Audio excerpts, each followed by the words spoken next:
আশুলিয়ার খেজুর বাগান এলাকা। স্থানীয় হেলাল সরকারের বাসায় দীর্ঘদিন ভাড়া থাকেন জসিনুর ও মনি আক্তার দম্পতি। ৪ জানুয়ারি হঠাৎ নিখোঁজ হয়ে যায় তাদের ৬ বছরের শিশুকন্যা। কোথাও খুঁজে না পেয়ে জানানো হয় বাড়ির মালিককে। মসজিদে এবং এলাকায় আলাদাভাবে মাইকিং করে জানানো হয় বিষয়টি। এরই মধ্যে বাড়ির মালিক হেলাল সরকারের মোবাইলে অপরিচিত নম্বর থেকে ফোন আসে। শিশুটিকে জীবিত ফেরত পেতে দাবি করা হয় ৬ লাখ টাকা মুক্তিপণ। ফোনের ওই পাশ থেকে বললো যে মেয়েটা আমার কাছে আছে, যদি জীবিত চাও ৬ লাখ টাকা দিতে হবে। টাকা দাবি করলো, টাকা দাবি করে কেটে ফোনটা বন্ধ করে দেয়। আর ফোন দিয়ে পাই না, তো আমি ব্যাপারটা ভাবলাম যে তাহলে হয়তো অপহরণ করছে, যেহেতু টাকা যাচ্ছে। পরদিন আশুলিয়া থানায় সাধারণ ডায়েরি করা হয়। থানা পুলিশের পাশাপাশি শিশুটিকে উদ্ধারে কাজ শুরু করে র্যাব। কৌশলে মুক্তিপণ দাবিকারীর সঙ্গে কথা চালিয়ে যেতে থাকেন বাড়িওয়ালা। ২ দফায় প্রথমে ৫,০০০ এবং পরে আরও ১০,০০০ টাকা মুক্তিপণও দেয়া হয়।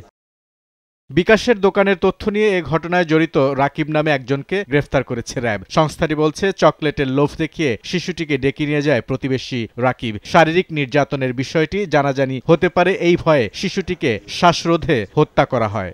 আসামি যে জিনিসটা আমাদের কাছে স্বীকার করেছে, এই ৬ বছর বয়সী যে শিশুকন্যা, ভিকটিম শিশুকন্যা, তাকে সে আসলে চকলেটের প্রলোভন দিয়ে তার রুমে ডেকে নিয়ে গিয়েছিল।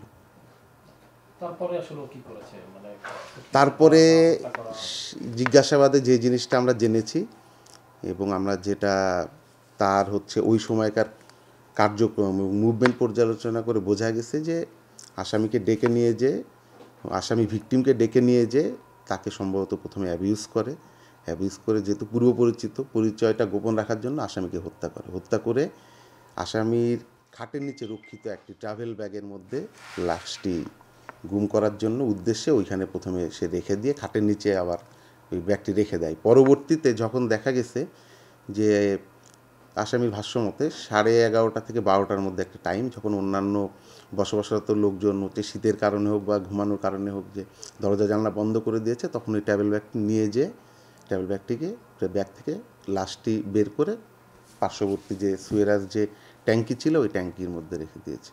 র্যাব বলছে, শিশুটিকে হত্যার পর অর্থ আদায়ের জন্য অপহরণ নাটক সাজিয়েছিল অভিযুক্ত ব্যক্তি। এটার সাথে যদি অন্য কেউ জড়িত থাকে, ডেফিনেটলি আমরা তাকে খুঁজে বের করব। আর এখন পর্যন্ত আমরা অন্যের জড়িত থাকার বিষয়টি অত জোরালোভাবে আমাদের কাছে উঠে আসেনি। হত্যাকাণ্ডের ঘটনায় শিশুটির বাবা বাদী হয়ে আশুলিয়া থানায় মামলা করেছেন। এই ধরনের অপরাধ হলে আমরা খুব কুইকলি রেসপন্স করে চেষ্টা করি। বুলবুল রেজা, সময় সংবাদ, ঢাকা।